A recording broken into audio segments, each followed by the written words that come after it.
Good morning again from the Senate caucus room. A former CIA super spy, James Angleton, is to be the whole show before the committee this morning. I wonder if your attorney would identify himself for the record. Yes, Mr. Chairman. My name is John T. Brown, counsel for Mr. Angleton in these proceedings.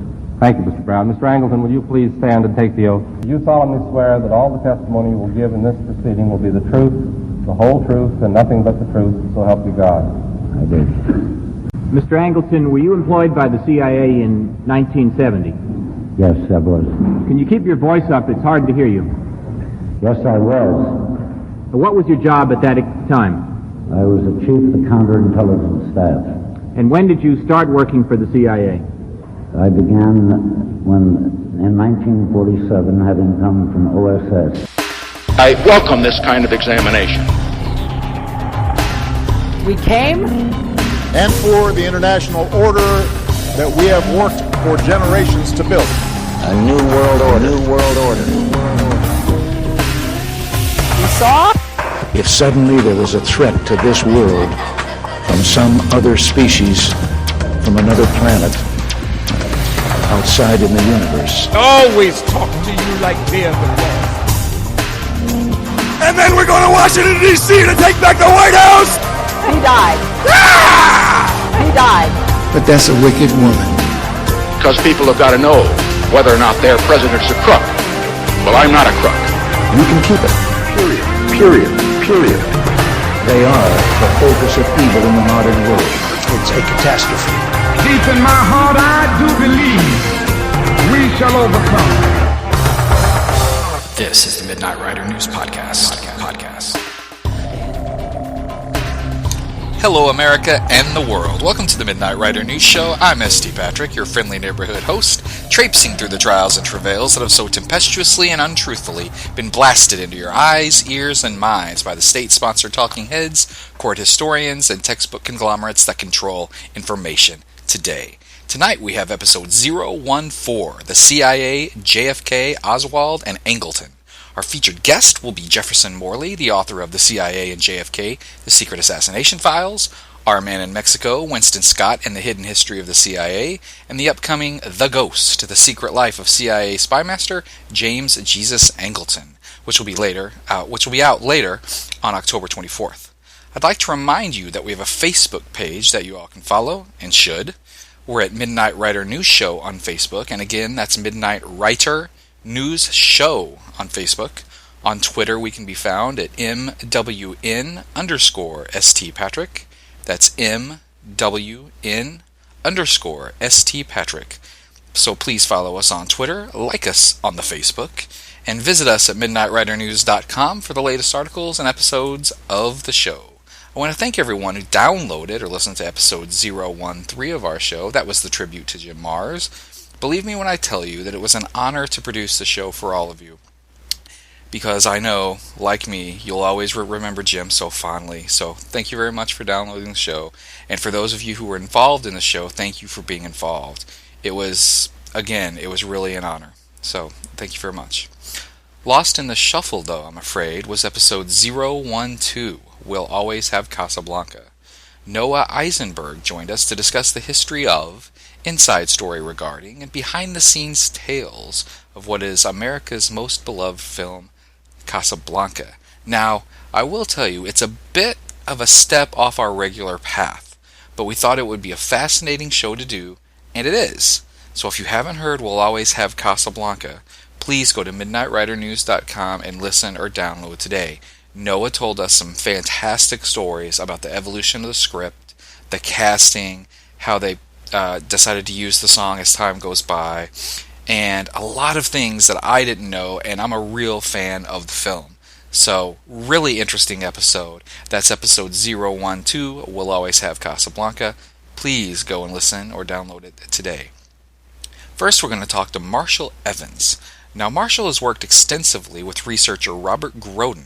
He's written his own book on the JFK case, and he had a very interesting experience while working as a consultant on the new LBJ film.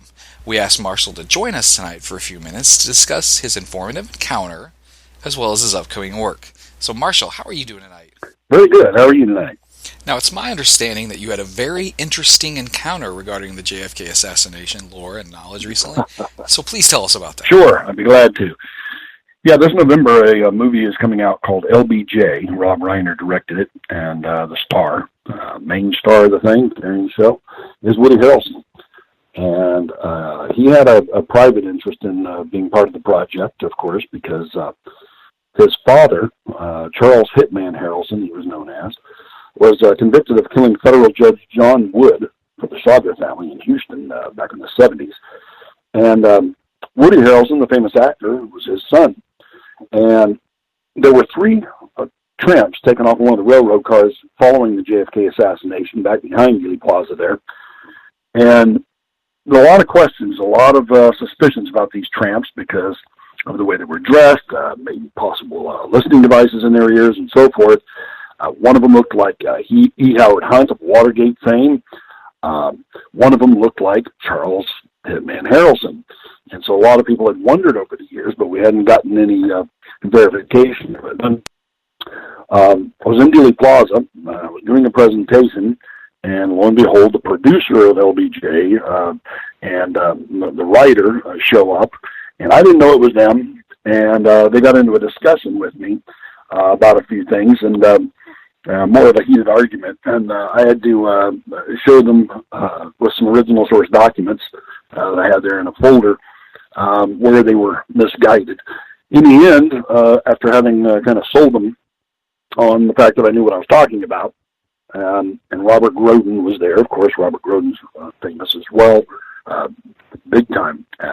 Anyway, so then he went over and invited us to come the next day when they were going to begin filming, and that they would pick us up and take us out there and we could be consultants on the thing, help out. And so my only interest in it was a chance to be alone, possibly, with Woody Harrelson, because I wanted to hit him on that and ask him about that. And I got my chance. Next day we were picked up, we were taken out there. Rob Reiner is a slave driver. He's great. It was interesting to see him work. And of course Bill Pullman is in it, Jennifer Jason Leigh, a lot of big stars. But got to have a few minutes alone, about 10 to 15 minutes alone with Woody Harrelson when he decided to go over and get himself a bite to eat. By this time he knew who I was. He was comfortable with my credibility.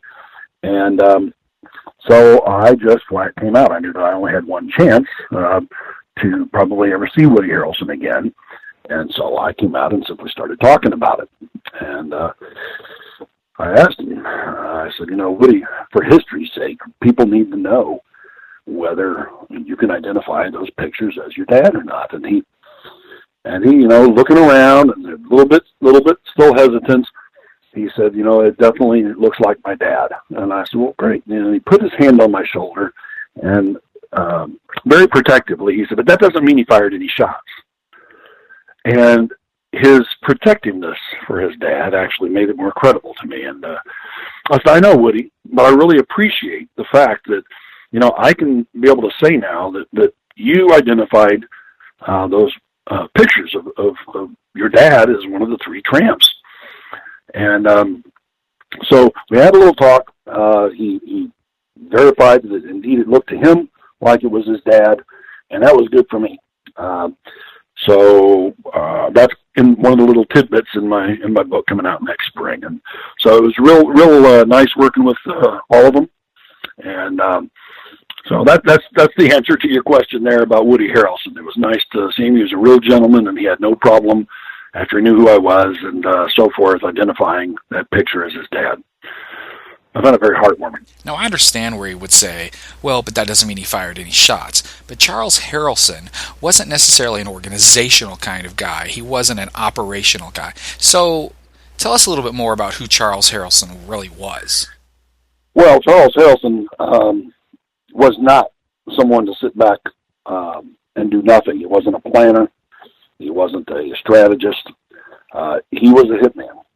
And as I say, he was killed for killing federal judge John Wood on a hit.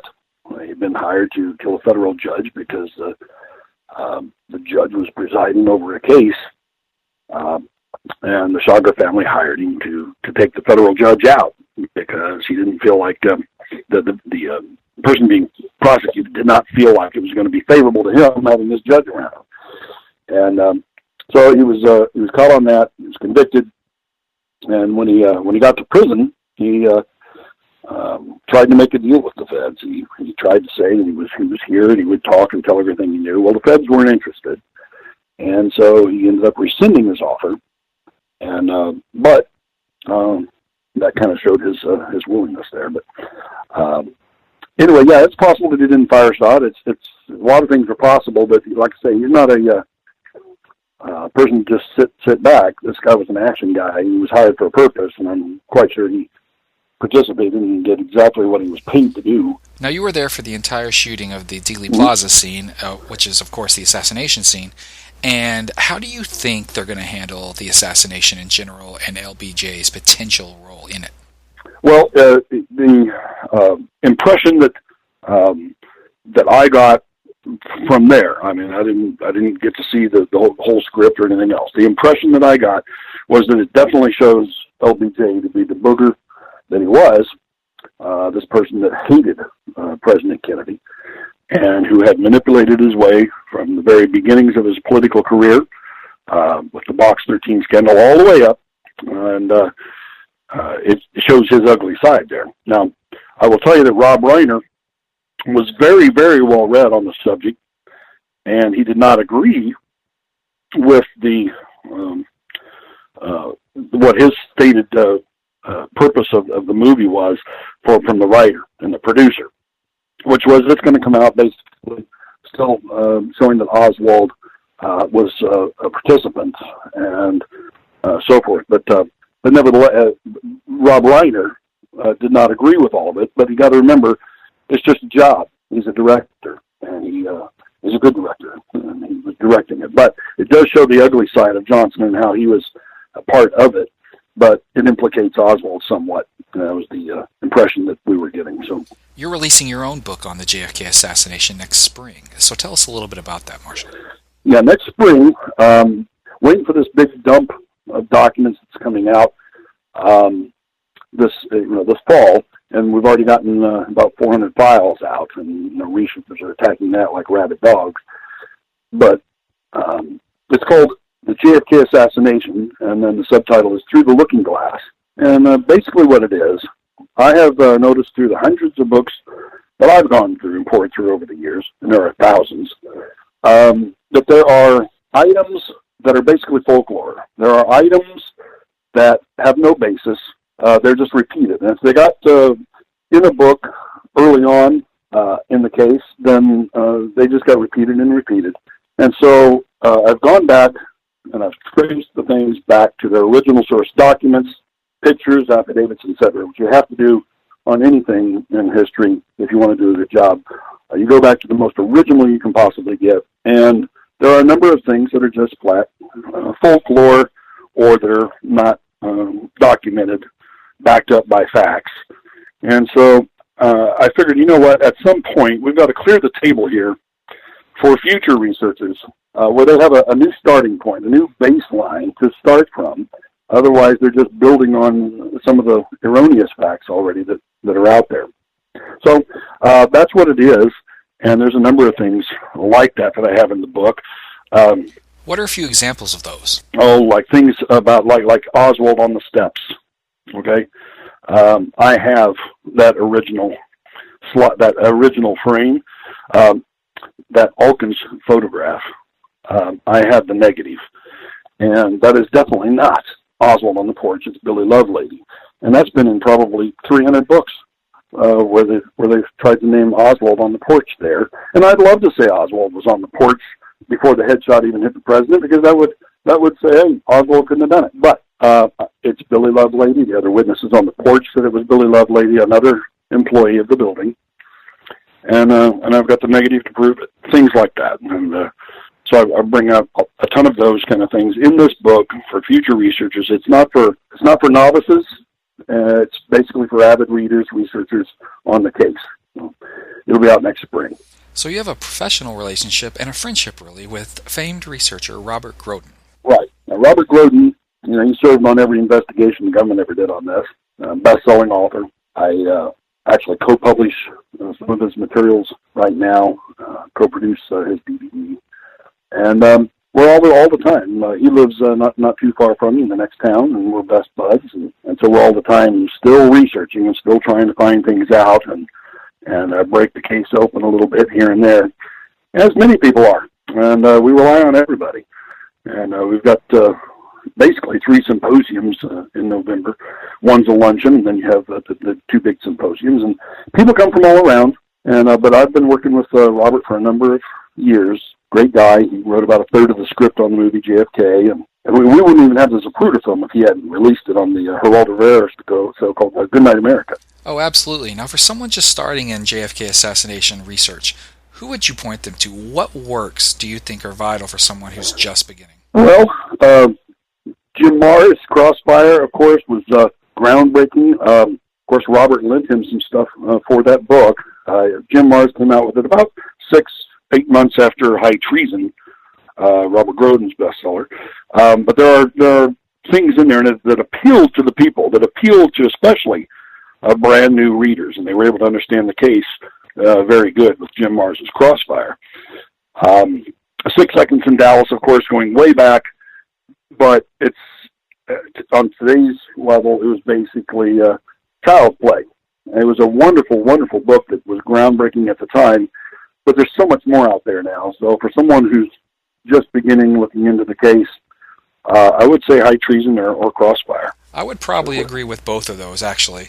So we're going to have you back for a full episode when you release your new book. Sure. And I definitely want to thank you. This has been Marshall Evans tonight. Thank you very much, Marshall. Well, I appreciate it. Thanks so much. Hey, we'll see you next time, Marshall. Thank you. Bye-bye. The JFK assassination, Watergate, and the October surprise. Yes, even Pizzagate and the Trump administration. Author Donald Jeffries joined us on episode 004 of the Midnight Rider News Show to talk about his book, Hidden History. Hi, this is author Donald Jeffries. When I want even more hidden history, I visit MidnightRiderNews.com and listen to the Midnight Rider News Show with S.T. Patrick. So go to MidnightRiderNews.com and download episode 004 of the Midnight Rider News Show today.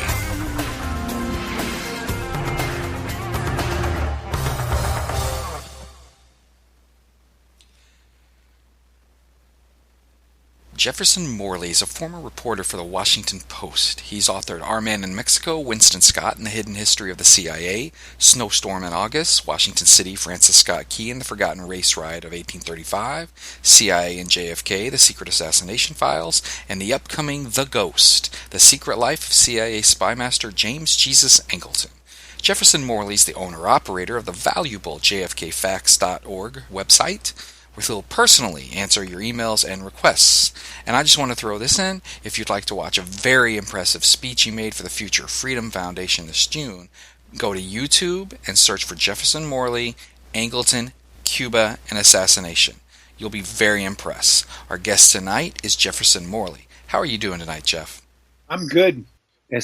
How are you? I'm well, actually. Thanks. And I'm excited to have you on tonight to talk about the CIA, JFK, Oswald, and Angleton. The career of James Jesus Angleton has fascinated me for a while, as I began reading works that sort of deal with these deep state operations from the mid to late 20th century or so. One name kept popping up. That was James Jesus Angleton. So when I heard you were doing the book, I knew we had to have you on. You're in for a treat.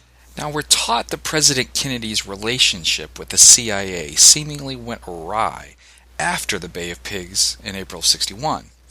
But the question I want to start with is this. Did JFK have a positive view of the CIA during the campaign and through the first few months in office? Yes, I think the Bay of Pigs experience was decisive for JFK. It changed his mind about the CIA from one of trust, of implicit, assumed trust, to one of distrust.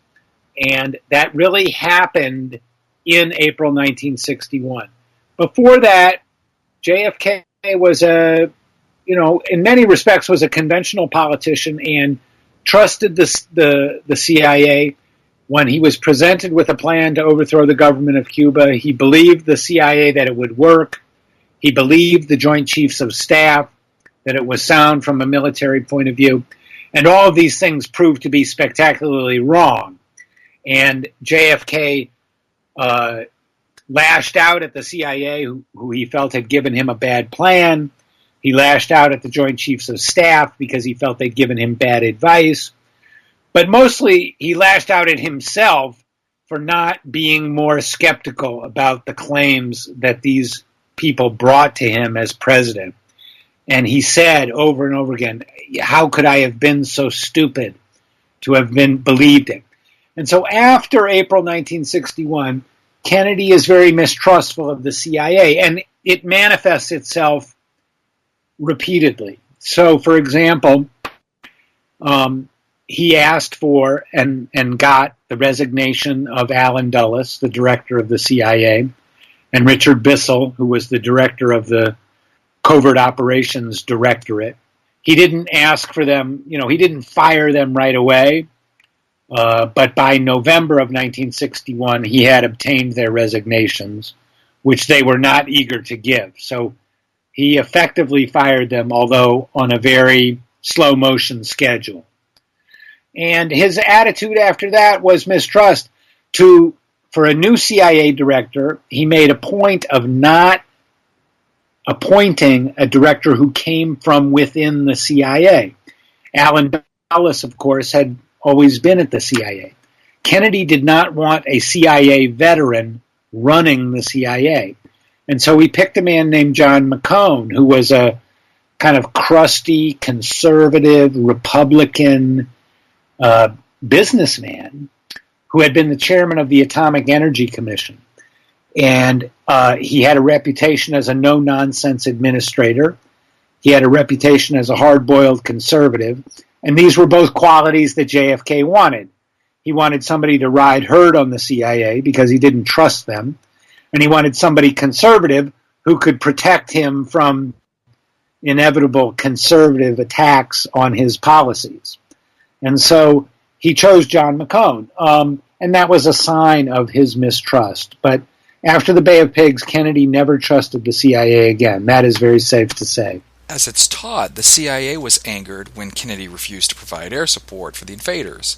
Yet the Kennedy historians seem to believe that air support was never promised at all. So all in all, it seems like a complicated situation. What I ask you, Jeff, is this.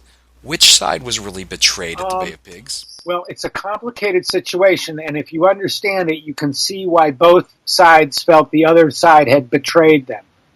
What happened was, when Kennedy went to the Joint Chiefs of Staff and said, can this CIA plan to overthrow the government of Fidel Castro, can it work? The Joint Chiefs of Staff said, yes. And Kennedy said, will there be a necessity for air support? And they said, no, we think that it will work. So Kennedy said, okay, on that condition, we can go ahead. And so the plan went ahead in April 1961. Then when the CIA invasion force lost the element of surprise, Castro knew where they were landing and had armed forces to meet them there. And as the rebel forces landed under fire, all of a sudden they needed air support. And so the CIA went to Kennedy and they pulled him out of a party at the White House in April 1961. He hadn't been president 100 days. And they said, we need air support. And he said, I told you that I approved on the condition of no air support. So I'm not going to supply air support now. And the CIA people thought, well, look, we're under fire. Our men are under fire. Do what you need to do. And Kennedy said, no, I told you what my decision was, and I'm sticking to it. So that is what happened. Kennedy never promised air support. He was told that it wouldn't be needed, and so he approved it on that basis. But that very question, and it's a good question, was a point of bitter contention because a lot of people, the Cubans who were involved with the CIA and the CIA people, felt that whatever he had said before, when men's lives were on the line and people were taking fire, he should have supported them. And so that question is a very important one because that was why Kennedy came to distrust the CIA, and it's also why the CIA came to distrust Kennedy. Now, it appears that at some point, though, the contention between the CIA and John Kennedy morphs into completely opposing ideologies regarding things like sovereignty and levels of international intrusion. When does that happen? Well, it happened at the Bay of Pigs, and Kennedy's ideology before the Bay of Pigs was, a communist government in Cuba. The United States doesn't accept that. We won't live with that. We'll just get rid of them because that's our right. We're the superpower, and they're just a little country on our periphery. A kind of classic Cold War way of thinking. And so I would say Kennedy was very much a traditional Cold Warrior up until that point. But remember that Kennedy had been unusually sympathetic to nationalist causes after World War II. The whole world underwent a great, the end of the colonial empires. The World War II brought an end to the colonial empires of Britain and France. And so after World War II, lots of countries became independent for the first time in Africa, in Asia, lands that had been under colonial rule for, a century or more.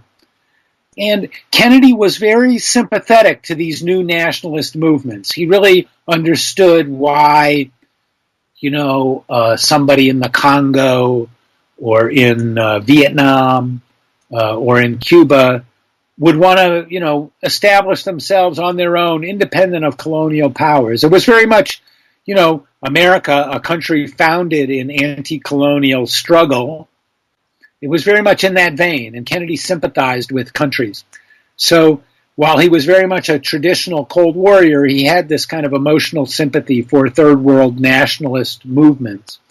And after the Bay of Pigs, he became more sympathetic, and he became less of a Cold Warrior. And this is the interesting thing about Kennedy's growth as president. He starts out definitely as a conventional Cold War politician, anti-communist, but through his experience in office, comes to a very different understanding. And the disaster of the Bay of Pigs, which was a humiliation for him, a very negative thing that happened. He hadn't even been president for 100 days, had a profound influence on him. And so while he still had many attributes of a traditional Cold War politician, for the rest of his time in office, he really grows, and his ideology changes from one of traditional Cold War to one of seeking peace and détente with the Soviet Union and other communist powers. And this is what creates a great deal of opposition among the American right wing, who feel that Kennedy is insufficiently tough on communism, and that he's soft on communism. And these are charges that would plague him for the rest of his presidency. Jeff, who is James Jesus Angleton? So James Jesus Angleton was a career CIA officer. He had been enlisted in what was called the Office of Strategic Services, the OSS, during World War II. And the OSS was America's first foreign intelligence agency, created by Franklin Roosevelt as part of the war effort. Roosevelt wanted a kind of advanced intelligence corps to go into Europe ahead of the American and the Allied armies that were invading Europe, to gather intelligence, show the armies which way to go, spy on the enemy, on the Germans and on the Italian fascists, collect intelligence for these advancing armies. Angleton had been part of all that. After the war, the OSS evolved into the CIA, which was created in 1947. And Angleton was, when the CIA was created, he was already a, senior official. And in the 1950s, he became one of the most powerful men in the CIA when he was named to head what's called the counterintelligence staff. Counterintelligence, as the name suggests, is a companion to intelligence collection. But in counterintelligence, what you are seeking to do is you're seeking to gather information on the enemy's foreign intelligence service. Okay, so if you're in the CIA, counterintelligence is focused on gathering intelligence about the KGB. So counterintelligence is a very specialized task within the larger assignment of the CIA. The CIA's job is collect intelligence, right, on your enemy. So during the Cold War, that meant go collect intelligence on the Soviet Union and its allies. Well, counterintelligence was not just collect information about the enemy, but collect information about the enemy's intelligence service.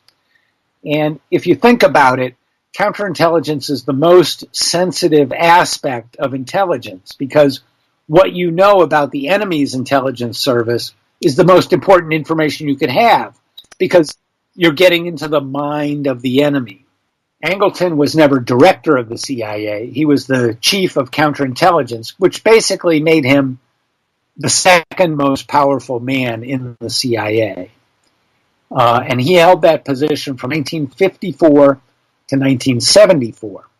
And it was in this position as the head of the counterintelligence that Angleton came to be very deeply implicated in the story of the Kennedy assassination. So I wrote my book, The Ghost, The Secret Life of CIA Spy Master James Jesus Angleton, both to tell his story because he was a remarkable and interesting personality, but also to illuminate this untold story of his involvement in the Kennedy assassination story. So that's kind of who he was. He was a very important figure in the CIA in its formative years, in the first 25 years of the CIA. From 1947 to 1975, James Angleton was one of the 2 or 3 most important men in the CIA, without question. Now, much of Angleton's Cold War CIA career revolves around a mole hunt. Now, what was Angleton really trying to find? Yes, so Angleton feared that the KGB had managed to put a spy, a mole, into somewhere in the ranks of the CIA. And Angleton started to believe this in the late 1950s when one of the CIA's spies in Russia was captured and caught. And Angleton, for a variety of reasons, good and bad, came to believe that somehow somebody within the CIA must have betrayed this Russian agent that the CIA had over in the Soviet Union. And so because of that, he started to search for this mole. And from 1963, when he really became convinced that there was such a person, through about 1970, Angleton searched in many ways, very hard for, well, he at different times he said different things, but at least one mole and maybe more that he thought were in the ranks of the CIA. And so that became a defining, episode in his career, and it's one of the things he's best known for.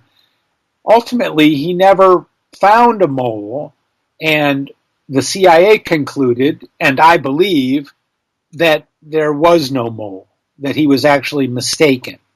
Now, that's a controversial conclusion, and he has his defenders and all that, so I'm not saying, there's other points of view on this, but I believe, and after having studied it for a couple of years and done a lot of research, that Angleton was wrong, that there was no mole. But his search for the mole was very important, and it was a very important piece of the Kennedy assassination story, and it was a very important piece of the CIA in general in that period, in the 1960s. Who was Peter Popoff?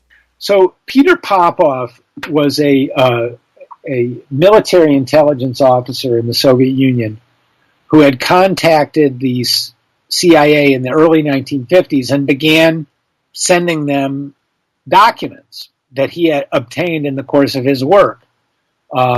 And at a time when it was very difficult for the CIA to operate in the Soviet Union, I mean, not difficult, it was impossible. The KGB was a very effective intelligence service, and the CIA simply was unable to develop many spies in the Soviet Union. But Popov was a guy who admired the United States and just decided on his own he would start supplying this material. And so Popov supplied thousands of pages of secret Soviet military documents to the CIA between 1953 and 1959. And then in 1959, Popov was caught. He was arrested after Soviet surveillance picked him up dropping off messages for the CIA. And so Popov was caught, he was tried, and he was executed. And it was the arrest of Popov that set Angleton's suspicions going that there must be a mole. Now, there were other people in the CIA who worked with Popov who said, no, that was not why Popov got caught. Popov got caught because he was careless in exchanging messages with his CIA contact in Moscow, and because of that, the Soviet surveillance, which was very good, caught him, and they discovered that he was, making secret contact with foreigners. So there was this debate in the CIA over Popov. Angleton said there was a mole, and the mole had betrayed Popov. Other people said, no, it was just poor tradecraft. He just made a mistake, and he got caught. Well, Angleton could never be talked out of his point of view. And so as a result of that, he started to search for the mole. But it was the arrest of Popov, to answer your question, it was the arrest of Popov that set off his suspicions. I was once told that James Jesus Angleton's mole hunt was a ruse to cover the fact that the mole was James Jesus Angleton. Is there any truth to this? Well, let me tell you, there is a tiny grain of truth to it. And I will explain what it is. But basically, no, Angleton was not a mole. His mole hunt was not a cover-up for the fact that he was the mole. The story comes from late in his career. A CIA officer kind of did a thought experiment and said, well, what if Angleton was the mole? And as a result of this officer spent a lot of time, and he developed this theory that Angleton was the mole. It wasn't a very convincing theory, and he didn't really have any evidence for it, but he did write his conclusions down and submit them to people. And the CIA director at the time, Bill Colby, said, this is ridiculous, and this has gone too far. So, there was a grain of truth to it. One guy thought that, but there is no evidence for it. It's basically not true. I can say that with complete confidence. How does the Popov arrest lead James Jesus Angleton to Lee Harvey Oswald? So, Popov was arrested in mid-October 1959, October 20th. 10 days later, Lee Oswald arrives in Moscow and says he wants to defect to the Soviet Union.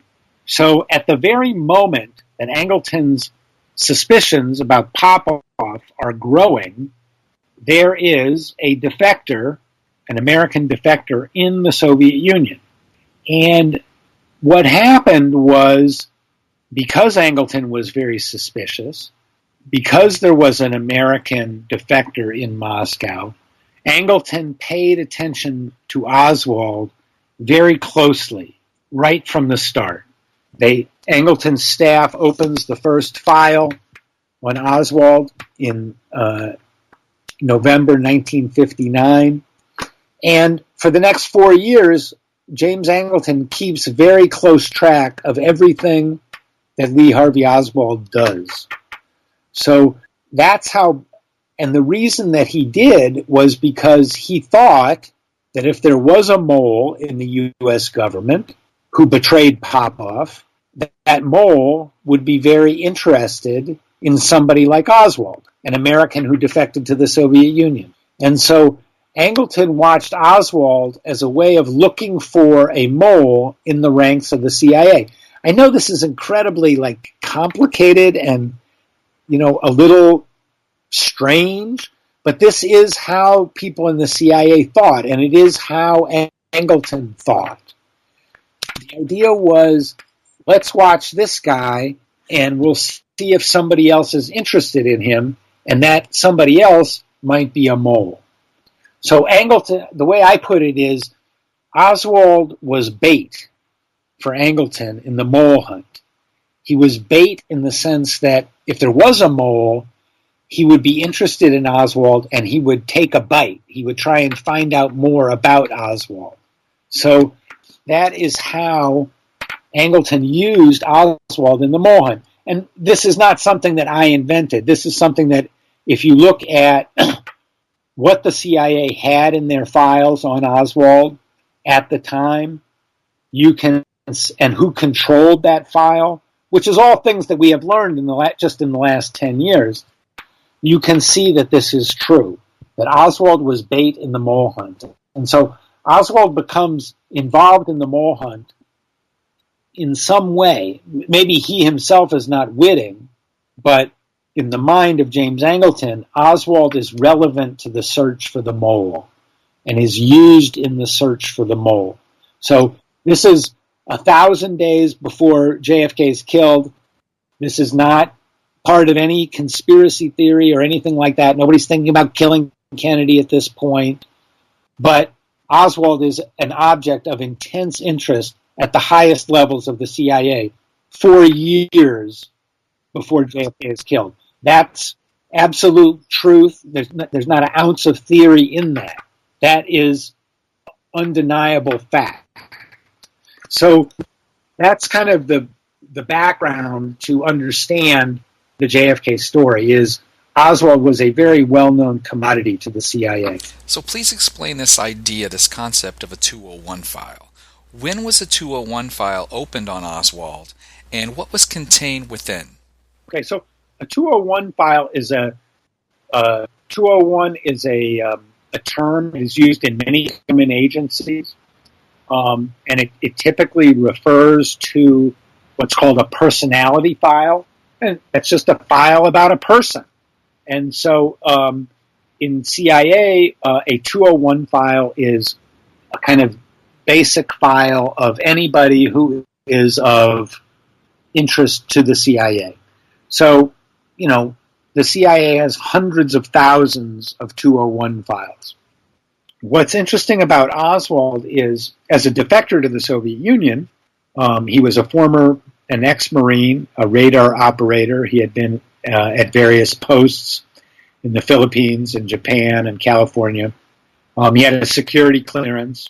So when somebody like that defected to the Soviet Union, that was obvious counterintelligence interest. And there were many reports that came in from the U.S. Embassy in Moscow, State Department reports about when Oswald defected, and FBI reports, and Office of Naval Intelligence, because they handled Marines. So there were lots of reports on Oswald that came into the CIA right away after his defection in October 1959. And so all those went into the CIA file, which under normal circumstances would call for the opening of a 201 file. You know, you get a bunch of reports on somebody, you open a file. And the CIA had a rule. If there were 3 reports, you opened a file. So within a couple of weeks, there were many more than 3 reports on Oswald. But the CIA didn't open a file on him. What they did was they opened up another kind of file on him that was much more closely held. And this is a sign that Oswald was being used in the mole hunt, because this file was not accessible to other people in the CIA. And the only explanation for not opening a 201 file was that you wanted to control the file more carefully. And that's what Angleton did for the first year after Oswald defected. If somebody else in the CIA wanted to know who Oswald was, they had to come and ask Angleton for the file personally. If Angleton had just opened a 201 file, anybody in the CIA could have looked at that file and he never would have known. So information about Oswald is controlled tightly from the beginning. And this is one of the important aspects of the JFK story that is now very clear, and makes the story make more sense. people always wondered, this guy defected to the Soviet Union at the height of the Cold War. He had a security clearance. He said he was going to give the Russians military secrets. It's like, people said, why didn't that set off alarm bells at the CIA? And the CIA said, we weren't paying attention. Okay, that was, to put it politely, a lie. They were paying attention to him right from the start. That's what we now know. I mean, the Warren Commission didn't know that, and the people who investigated the CIA in the JFK story in the 70s didn't know that. It wasn't until the 1990s when a lot of new records came on that we began to piece this story together. But Oswald was of intense interest to James Angleton and the counterintelligence staff right from the start, and his file was handled in an unusual way, which proves the strength of their interest. Well, yes, I think that some people who have researched the story have basically said, yes, I'm surprised that the CIA had no interest. But I think a lot of people are just very surprised at the ease by which he seemed to travel back and forth. Yeah, when he comes back, it's not true that he was of no interest. The FBI did interview Oswald twice after his return in the summer of 1962. And those reports were forwarded to Angleton, to his office. So he knew about them, and he knew that Oswald had come back, that Oswald had married a Russian woman, that he was kind of surly and didn't want to talk about his time in the Soviet Union. So Oswald was watched and monitored, I think is the right word, after his return from the Soviet Union. And all of that information was funneled exclusively to the counterintelligence staff of the CIA. So whatever happened with Oswald was the result of decisions by the CIA counterintelligence staff. Would he be interviewed? Well, he wasn't interviewed. That was the decision of the counterintelligence staff. They were satisfied, it seems, with the FBI interviews with Oswald. In researching Oswald's 201 file, what one piece of evidence either surprised or interested you most? It's not any one piece of evidence in there.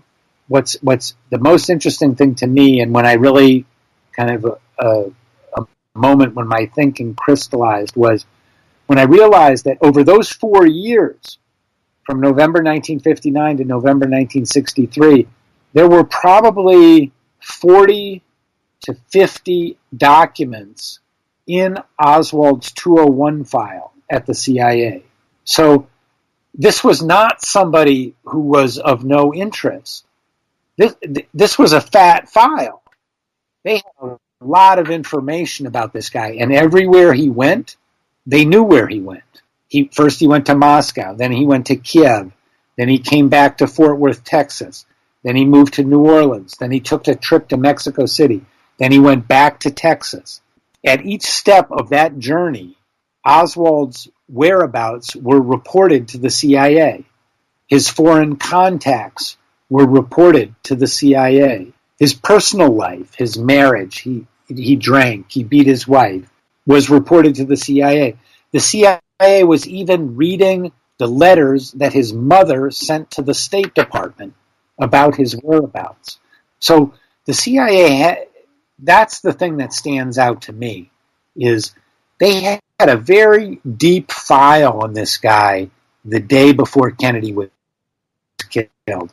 And in fact, as I say in the book, in The Ghost, and I will tell the story, Angleton knew personally, this top CIA official knew personally that Oswald was in Texas on November 15th, 1963. Think about that. A top CIA official personally knows the whereabouts of the man who is going to be arrested for shooting the president 7 days later. That was a catastrophic, epic, let's put it in its kindest terms, intelligence failure. And that is, as I explained in the book, that is a documented fact based on a CIA record, which I produce in the book. So the story of how the president came to be killed was much more complicated and problematic than anybody knew at the time. And what we know now is basically, the CIA watched Oswald go all the way to Texas and go all the way to Dealey Plaza. So that's where we're at now, and that's not a theory. That you can believe whatever you want about who shot the president and how the events, the actual crime scene happened. But everything I'm telling you is true, regardless of what you think happened in Dealey Plaza. Now, I've always loved John Armstrong's work, Harvey and Lee. Do you believe that the CIA was either engaging or tracking two Lee Harvey Oswalds? What I believe is that when Oswald went to Mexico City in late September 1963, I think the evidence is very convincing that somebody impersonated him on the telephone. And I say that because this was a known CIA tactic, and we have records of this. And the way it works is somebody calls the Cuban embassy in Mexico City and says, I admire your revolution. I'd like to help you. What can I do? And the Cubans say, thank you very much. Why don't you, get lost, or whatever they say. So the CIA is listening in on that conversation. What they do is then they call that person back and they say, this is Jose from the Cuban embassy. I didn't want to call you back on the embassy line, but I do want to talk to you. Could we meet? And so then they would set up a meeting, which the caller would think was a meeting with somebody from the Cuban embassy, but was in fact somebody from the CIA. And so in this way, the CIA steps into somebody else's identity and then can gather intelligence as a result.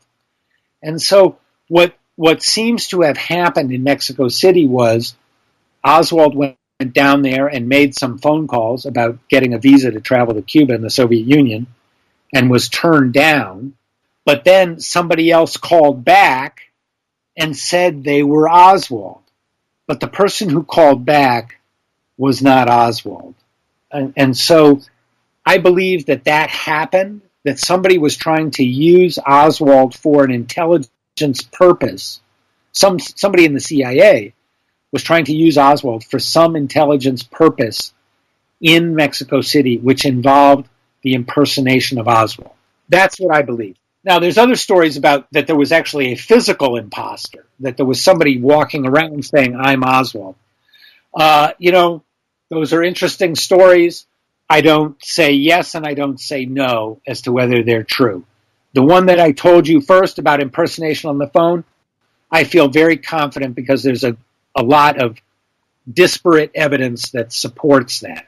Was there a physical impersonator? It's possible because, these impersonation was a used regular CIA tactic along the lines that I described to you. The CIA might step into somebody's identity and go and say that they were somebody for a purpose. It's possible, but I don't see decisive proof for a physical impersonation. I think the evidence for a impersonation in a phone call is quite strong. I'd like some legal representation. These police officers have not allowed me to have any. I don't know what this is all about. Kill the president? No, sir, I didn't. People keep asking me that. Sir? You shoot the president? I work in that building. Were you in the building at the time? Naturally, if I work in that building, yes, sir. Back up, man. Did you shoot the president? No, they're taking me in because of the fact that I lived in the Soviet Union. I'm just a patsy. So we know that the CIA, especially James Angleton, had been tracking Oswald on a more discreet basis from the beginning. Now, some could say that this is proof that Oswald was, at the very least, an erratic danger from day one. But couldn't it also be argued that the CIA was privately tracking Oswald because they were already using him and would continue using him through November 22nd, 1963? Because in that case, he was exactly what he said he was, a patsy. I think that's certain. I think the evidence is quite strong that Oswald was used for an intelligence purpose in Mexico City in September and October 1963, 6 weeks before Kennedy's killed. Now, what that intelligence purpose was, hard to tell. Who was responsible? Certainly Angleton was central to all of this. Somebody else might have been doing it, but if they were doing it, it was with Angleton's blessing. These types of operations did not happen without Angleton's approval. So I would say Oswald was definitely used for an intelligence purpose before the assassination. Angleton was definitely knowledgeable about that. You know, was that intelligence purpose a conspiracy to kill the president? You know, that you can speculate about, but I don't think we could say that for sure. Now, I've always been kind of confused by the politics of Lee Harvey Oswald. There are those who claim that he was indeed a communist. There are those who say that the Fair Play for Cuba leaflets were false propaganda ran out of those right-wing New Orleans offices on Camp Street. And then there's Oswald's appearance on a New Orleans television station claiming that he himself is a Marxist. But then some researchers also say that that was a show on Oswald's part. So I guess what I'm asking you tonight is, from what you've researched, what were Oswald's politics? Well, I think that's a very good question. There's no question in my mind. Oswald was a self-taught young man with undeniable communist, socialist sympathies. That wasn't feigned. That wasn't made up on his part. He was also a schemer, though, and you know he was very smart, although he was self-taught. For example, he was a fluent Russian speaker from his time in the Soviet Union, and people who spoke Russian were struck by the excellence of his mastery of Russian, which he had never studied in school and had only learned on his own. So he had real native intelligence, and he saw himself as partaking in big things. So he was a leftist, but in 1963, while he's publicly a leftist and privately a leftist, most of the time that he spends talking to politics with people is in the company of people who are very right-wing and very anti-communist. I think that he was sincerely a left-winger, but I also think that he was interested in making contact with people all across the political spectrum and making things happen. So while he was politically committed, he was not some intellectual who, argued on abstract points. This was a guy, he went and talked to anti-Castro Cubans in New Orleans, and he said, "Hey, I was in the Marines. You want to go blow up bridges in Cuba? I can help you do it." So he injected himself into the company of people who had very different politics than his own. And I think that's the important thing to understand about Oswald. He was an adventurer. He was looking to make things happen. That caused him to cross all sorts of political lines. When Oswald is in Dallas, he comes into contact and actually becomes quite friendly with a white Russian anti-communist, George de Mohrenschildt. Now, there have been rumors that George de Mohrenschildt was CIA. And I guess my question was, A, was he CIA? And B, was he Oswald's handler? Well, it's a very good question. I mean, George de Mohrenschildt was a bon vivant, a very well-traveled man who maintained good relations with the CIA. He didn't work for the CIA. He wasn't a CIA officer. He wasn't even sort of formally designated as a CIA source. But he was somebody who cooperated and provided information to the agency. And George de Mohrenschildt later in life concluded that he had been sent, or somebody had intended him to befriend and provide information about Oswald in 1962 and 1963. And de Mohrenschildt came to believe that Oswald was not responsible for the assassination of President Kennedy either, which I think is important to note. George de Mohrenschildt was probably Oswald's best friend in 1962 and 1963. The person who spent the most time with him, the person who appreciated him the most, and talked to him about politics the most. So I think handler, when you say the term handler, that may imply something to people more than other people use the term babysitter, which is maybe I think is a more evocative term, that you're not somebody who's there like manipulating this person. You're just there at home with them. You're just, like a babysitter with kids. You're just there to keep an eye on them. You're not there to, do everything about them or whatever, to make them do things. You're just there to make sure they're okay and to keep an eye on them. And I think that's what George de Mohrenschildt was designed to do. Now, I'll tell you that I think, I don't know who Oswald's handler was before that, but I think the interesting question is, who was his handler after? George de Mohrenschildt lived in Texas and was friends with Oswald, and then in April 1963, Oswald leaves Texas and moves to New Orleans and spends the next 6 months in New Orleans. And I think that Oswald had handlers in New Orleans as well. And there I think that his handler, his babysitter, was a CIA officer named George Joannides, who was an intelligence officer who worked in Miami and New Orleans in 1963. I think he was the one who was supposed to keep an eye on Oswald after George de Mohrenschildt. Oh, okay. Well, that makes more sense.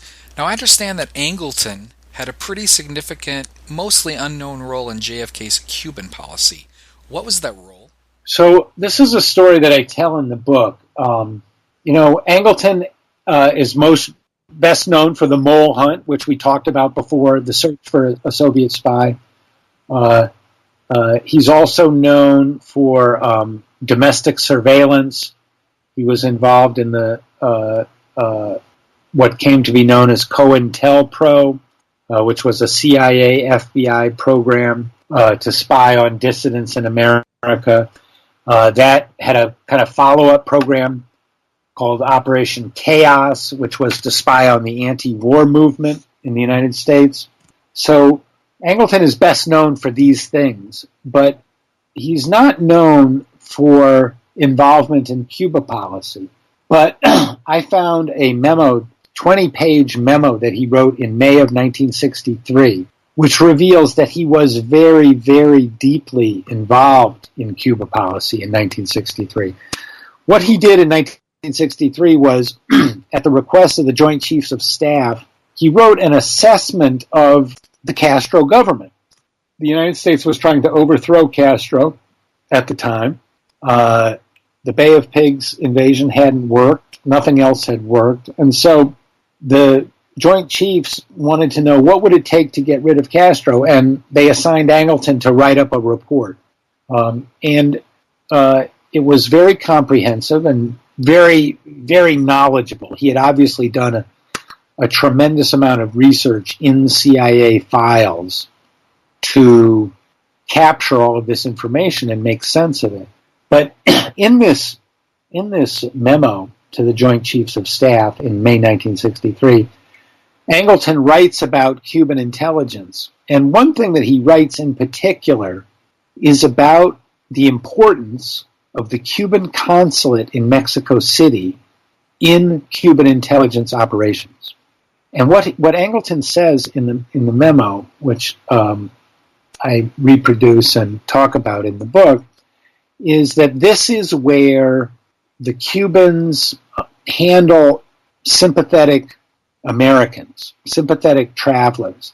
And what he said was that through the Cuban consulate, the Cuban government would let supporters of the revolution come and go without leaving any evidence on their passport.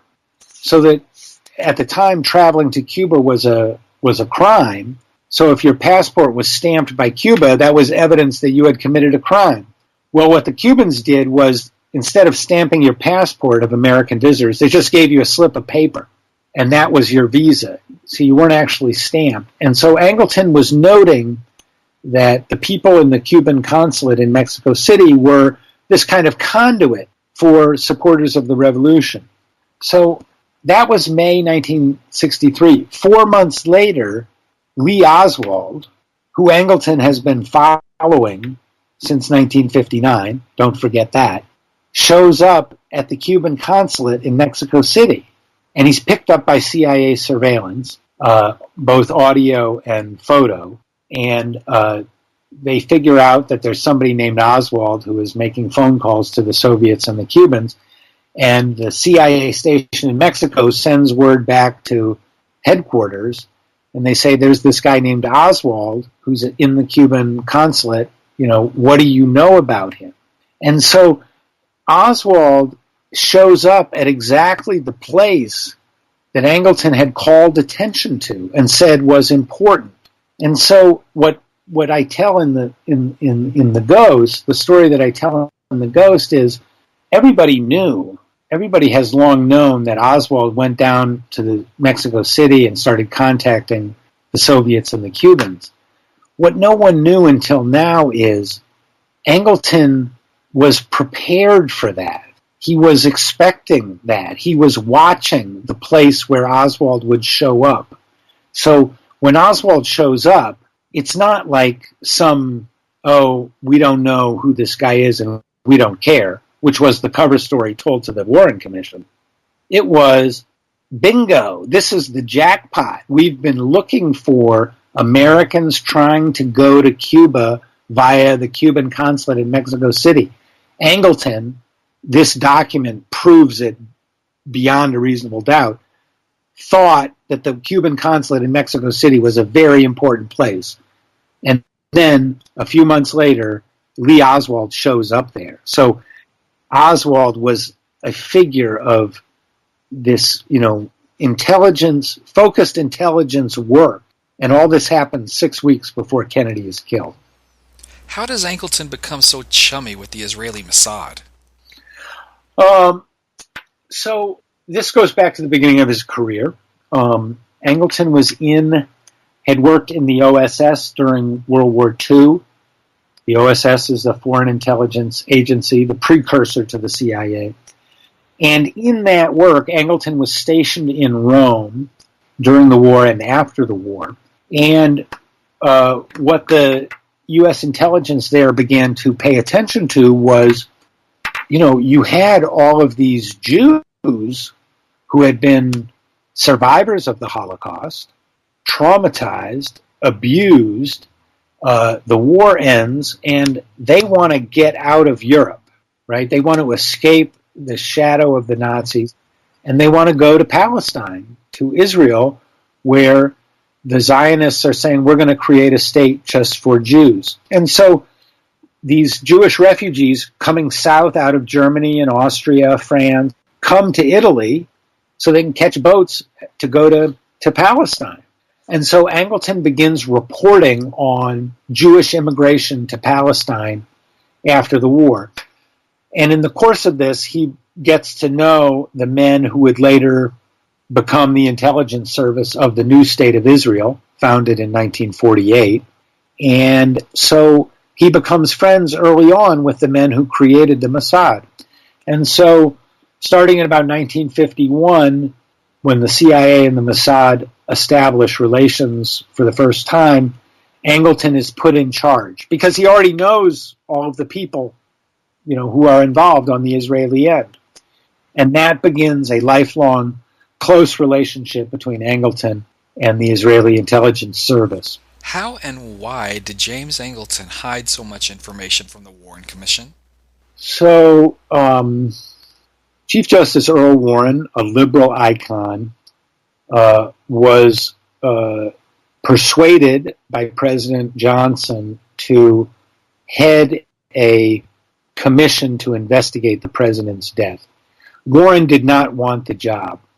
He thought it was an improper violation of the separation of powers. He was busy as the Chief Justice of the Supreme Court. But Johnson wanted him because he was really the most famous liberal personality in the country, and Kennedy was a liberal president, and people were wondering, how did a liberal president get killed? So Johnson wanted Warren to serve on the commission and find that this nobody named Oswald was responsible and nobody else was involved. That's what Johnson had reached that conclusion less than 36 hours after Kennedy's death, and he stuck to it. And the whole creation of the Warren Commission was to make sure that he could create a commission that would ratify the finding that they had already reached, that Oswald alone was guilty and nobody else was involved. So Earl Warren took over the job. There was a commission formed. There were 7 members of the commission. There was a staff. But the Warren Commission was really dependent on the FBI. And the FBI and J. Edgar Hoover had gotten the same orders from Johnson as Earl Warren. The president expected and wanted them to find that one man alone was responsible. There was no conspiracy, foreign or domestic. So the conclusion was reached, and then they had an investigation designed to reach the conclusion that they had already decided on. And that's what happened. So they investigated. The tricky part for Angleton came about 5 months later.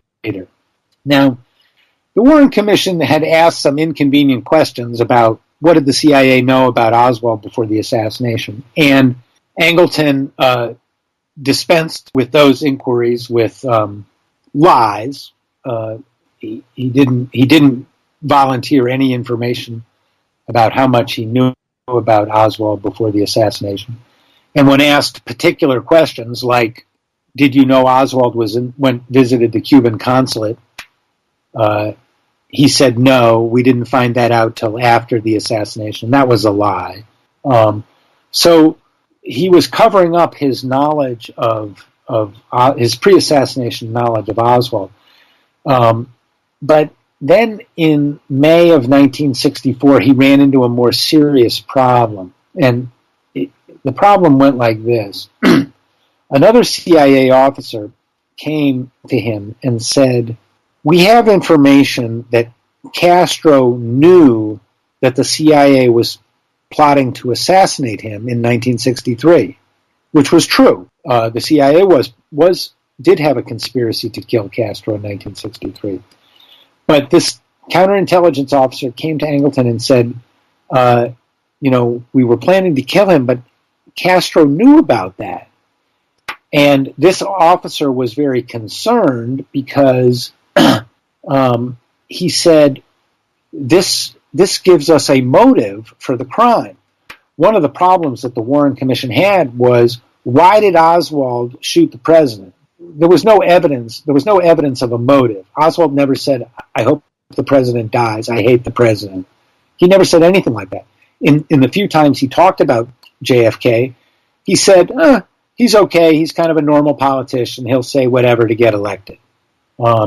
He liked him because of his pro-civil rights stance. But otherwise, he was not very enthusiastically pro-Kennedy, nor was he vehemently anti-Kennedy. So when this CIA officer learned that Castro knew that the CIA was attempting to kill him, he thought, oh, well, here's a motive for the crime, right? Oswald knows that the CIA is trying to kill him. Well, he'll go and kill Kennedy first.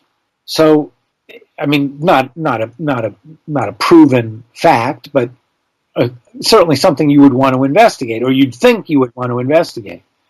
When that story came to Angleton, he killed it, and he didn't pass it on to the Warren Commission. And it was buried for 12 years. So it's a very, very suspicious decision. Because if you're interested in who killed Kennedy, and you have a possibility or some evidence that thinks, oh, well, maybe Castro knew more about this than we knew, like, it's an obvious thing that you would want to investigate. And this other officer, who was a career guy, former FBI agent, 25 years in the service, he was quite adamant. We have to investigate this. This is very important. Angleton killed the whole thing. And this is a story. I'm going to write about this soon because we are only just now getting all the details of the story in the new JFK releases, which just came out in the last 2 weeks. There's a couple more details about this story, but it was at that moment that Angleton decided the Warren Commission would not learn about this key piece of evidence. That's how Angleton deceived the Warren Commission. It was a very important, very disturbing decision. What was the end of James Angleton's career like?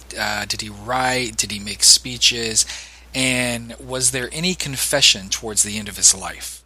Angleton, just to recap or give people a little bit of background. So Angleton, career CIA, was forced out at the end of 1974 when his role in domestic surveillance was exposed by Seymour Hersh in the New York Times.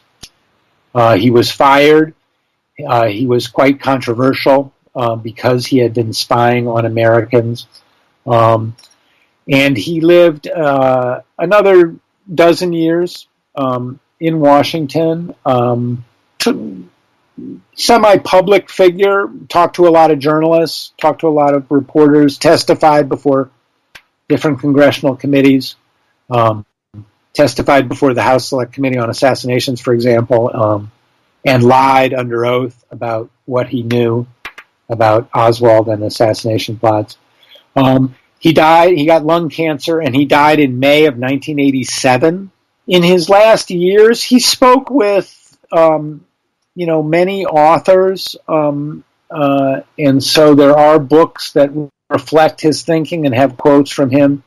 He talked a lot to a guy named Edward Epstein, who wrote several books on Oswald and the JFK assassination. He talked to a guy named Joseph Trento, who wrote a history of the CIA. I studied all of those, comments that he made. I think that, they're interesting in that they reflect the story that he wanted to put out. I think a lot of those stories weren't true. They were self-serving. In some cases, they were very deceptive about the JFK story. But in terms of, so I guess I would say that about the last years of his life. Yes, he did talk to people. Did he make some, great revelation? No, he did not. Now, about a month after the JFK assassination, former President Harry S. Truman makes an interesting, and I'm even going to say important, statement regarding the CIA. What was that statement, and why is it important? Oh, it's very important, and I'm glad you brought that up, Sean. So Harry Truman, remember, Harry Truman had been the man who was president in 1947 when the CIA was created. And Truman had misgivings about the CIA. And specifically, he had misgivings about creating a intelligence service, a secret intelligence service. And reflecting a term that a lot of people used at the time, Truman said he worried that the CIA might become an American Gestapo. And the Gestapo was the secret police of Nazi Germany. And they were a secret intelligence agency. And so a lot of Americans coming out of the World War II experience with a fascist totalitarian power, were very fearful of an organization like the Gestapo. And so the idea of a secret intelligence service, some people said, we can't do that. That might be an American Gestapo. Well, Truman overcame his doubts about having an intelligence service. He felt the struggle with the Soviet Union was too important. As president, he felt like he needed an intelligence service. And so he approved of the creation of the CIA, albeit with these stated concerns. And when he signs the bill to create the CIA in July of 1947, think of that, exactly 70 years ago, he says, he wants it on paper that the CIA cannot conduct operations in the United States, and because we don't want an American Gestapo. He actually uses the phrase when he's bringing the CIA into existence. So now flash forward 15 years later, it's 1963. The president is killed, And Truman is very disturbed, and on December 22nd, 1963, 1 month to the day after the assassination, he publishes an article in the Washington Post in which he calls for the abolition of the clandestine part of the CIA, the operations part. He said, this is not what we intended. I only wanted to have the best information, but this cloak and dagger stuff, we should get rid of it. Well, why did he say that at that moment? The man who had brought the CIA into existence. And it's very clear from, if you look at the records in the Truman Library, this thought about the CIA was prompted by the assassination of President Kennedy. Now, Truman never mentions the Kennedy assassination in the article that he wrote for the Washington Post. He never mentions the Kennedy assassination when he talks about this idea, when he was asked about it later. So he doesn't say anything, but clearly there was something about the Kennedy assassination that made him say we should abolish the CIA. And I think the only rational conclusion, the only plausible conclusion, is that Truman suspected the CIA might have been involved in Kennedy's assassination. So it's a very important article to read. It's available online, and people should look for it. December 22nd, 1963, Harry Truman in the Washington Post. And he makes this case that, excuse me, the CIA should not be a cloak and dagger institution involved in this nefarious deeds, and should just be an intelligence agency. So it's a very important moment, and I think that a lot of historians have, overlooked it and not given it the importance that it deserves. I certainly give it a lot of importance. Now I'm going to ask you the three-headed Oswald question. Do you believe that Lee Harvey Oswald, 1, was the lone assassin, 2, was part of a conspiracy knowingly or unknowingly, or 3, was not involved in a conspiracy at all? I would say the second of your 3. Oswald knew that something was going to happen that day. Remember that after the president is shot and killed, Oswald goes, he catches a bus, he gets off the bus, he catches a taxi, he goes to his boarding room. He gets a pistol. So why would he go get a pistol? To me, that indicates that he knew something was up. He knew somehow that he needed to defend himself now that the president had been killed. So to me, that shows guilty knowledge of something. I don't know what, but it shows guilty knowledge. That would not have happened if he was just a random guy who had no clue what was going on. Right, so the fact that he does grab a pistol does mean that he felt like his life was in danger. But the question is, did he know that before the assassination, or did he know that at the moment of the assassination and then get frightened? And as far as being involved, did he know that he was involved in that, or did he actively know that he was involved in some other action or project, or did he just know that he was being used but he wasn't sure how? It's so hard to explain, and it's so hard to even try to get a grasp upon. But you would think, and I would agree, that he knew he was involved in something at some point. Yes, I agree. When I say he was involved, I mean he had knowledge of something. That doesn't mean he was a conscious co-conspirator or a perpetrator, but he knew something. He wasn't clueless about what was going on. So there's the one possibility is he alone was responsible.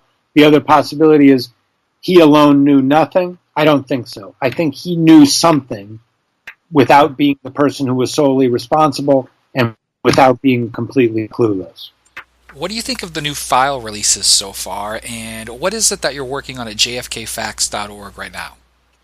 So I'm writing a piece right now about the story that I told before about how Angleton hid the Castro assassination plots from the Warren Commission. And this is a story which is told in the first batch of documents, which were released by the National Archives on July 24th.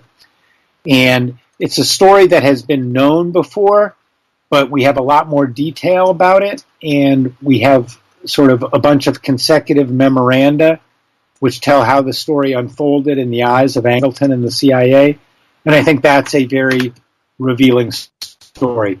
That is certainly the most important files to come out in this first release. And I'll be writing about that on JFK Facts and Alternate very soon. While I'm obviously very interested to see what's in the files this year, what really piqued my interest, Jeff, was the opening of Cuba a few years ago. My first thought was, I wonder what we're going to find out in the Cuban files about the JFK assassination. It's going to be really interesting, don't you think? I certainly think it could be. The Cuban government definitely has JFK records that they've never made public. These are reports from their intelligence network in the United States in 1963 and 1964. So, and like you, I think that those documents could be incredibly important. The problem is that, for the Cuban government, they're not really interested in, sharing things with us. They've been virtually at war with us for 50 years. Now we're in a little bit more of a more normal type of situation. They have an ambassador in Washington. We have an ambassador in Havana. First time in 50 years that's happened. But this is still a very sore subject for them, especially because they believe that the CIA falsely tried to blame them for the assassination of Kennedy. So I hope that the Cubans release those documents. I think you're right. I think that would be very important. I think it is very exciting that they might be released. It's something I want to pursue and maybe ask them about.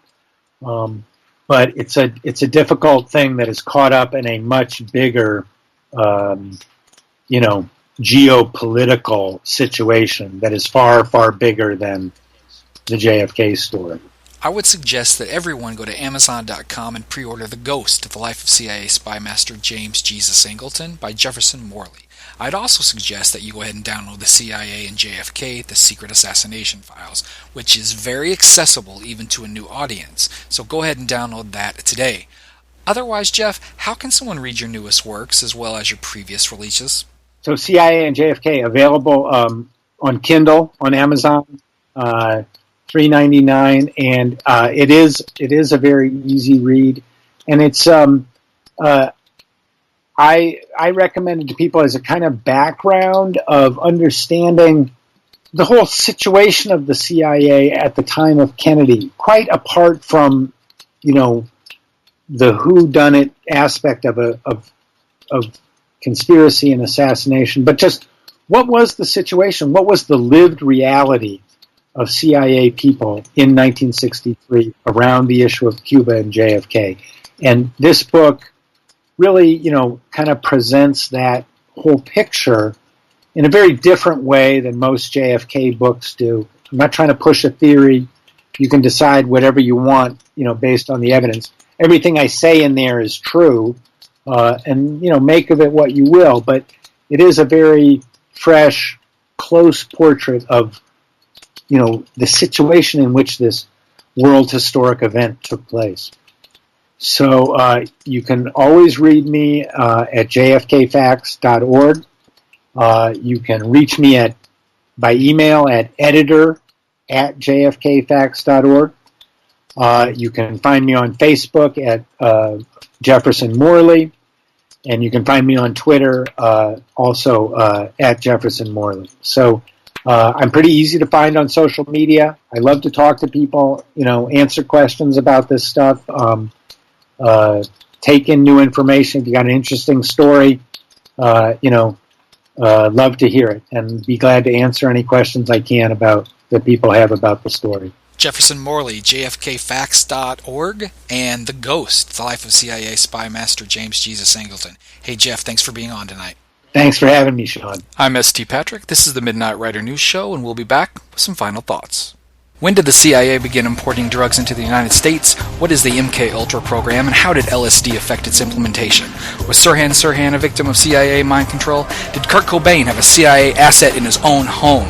And what was Tupac's radicalized political background? How did the CIA's war against influential pop culture icons result in the deaths of Janis Joplin, Jimi Hendrix, Brian Jones, John Lennon, Bob Marley, Kurt Cobain, and Tupac Shakur? Hi, this is John Potash. If you want to know more about the CIA's murderous targeting of SDS, Black Panthers, download episode 6 of the Midnight Writer News Show with S.T. Patrick. As I sit here tonight, I'm in the heart of darkness. Southern Illinois has become feverish with the mania of Monday's total solar eclipse. I'm not really that enthralled with it, though as usual, the media coverage and the people's reaction have intrigued me. Southern Illinois, and especially the minuscule community of Makanda, have commercialized, theorized, and strategized this eclipse for well over a year. The world was coming to Southern Illinois. Rumors of the outsider invasion ran from the thousands to the millions. Eclipse classes have garnered a small fortune. Ozzy Osbourne will perform at Walker's Bluff, the local winery, where he will sing Bark at the Moon at the point of total eclipse. As tens of thousands of Southern Illinoisans bask in the rare spotlight that places them at the center of the world, we have apparently forgotten that we are not the center of the world. Today I wanted to show someone that we were not the center of the world. Yes, because I'm that guy. So I did an internet search for Ground Zero for Monday's eclipse. The search pulled up, in this order, Lincoln County, Oregon, Hopkinsville, Kentucky, Casper, Wyoming, and then Makanda and Carbondale, Illinois. For the record, Ground Zero for the eclipse was mentioned in several articles as being Hopkinsville, Kentucky, 2 hours and 9 minutes east of Makanda. Newscasts must be filled, and stores must be visited. Purchases must be made, excitement must be felt. There are no more happenings in America. Now there are only events. Overhyped, overcovered, overmarketed, overvalued, underperforming events. And speaking of Charlottesville, days after the potentially staged clash between the agitated right and the poorly paid left, a video appeared on YouTube. A man dressed in the usual costuming of a media-created racist was confronted by a pretentious, world-changing young woman who kept repeating the creative line, "Racist, go home." Who is the antagonist in the video? No, not the supposed racist. And no, not the young woman. The antagonists that I viewed were the 5 or 6 hastily gathering photo and video cameras of the local and national media. The media wants there to be conflict. They need a story and they need a show. By airing every perceived moment of conflict, a few things are accomplished. See, Americans love to watch conflict that they perceive as real. This is why the propaganda show Cops still exists. The media also loves conflict, even if they have to create it or intensify it so that it can be filmed. The media also loves the good guys to wear the white hats and the bad guys to wear the black hats. Everyone must be properly costumed for the show. And in the era of reality television, everyone wants their 15 minutes of fame. What happens when 20-somethings learn what it takes to be on television? They begin repeating the behaviors. It's become unpopular to blame individuals for their own actions. It's become easy to blame the parents. And the media dismisses the fact that the media has more influence than any person or pair. And why would a nation of channel flippers believe the media when it absolves itself? Why would they believe it at all?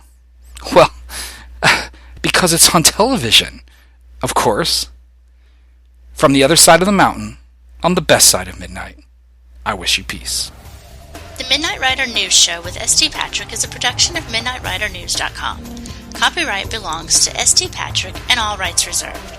You can email us at MidnightRiderNews@gmail.com. And be sure to visit MidnightRiderNews.com for the best in alternative historical analysis.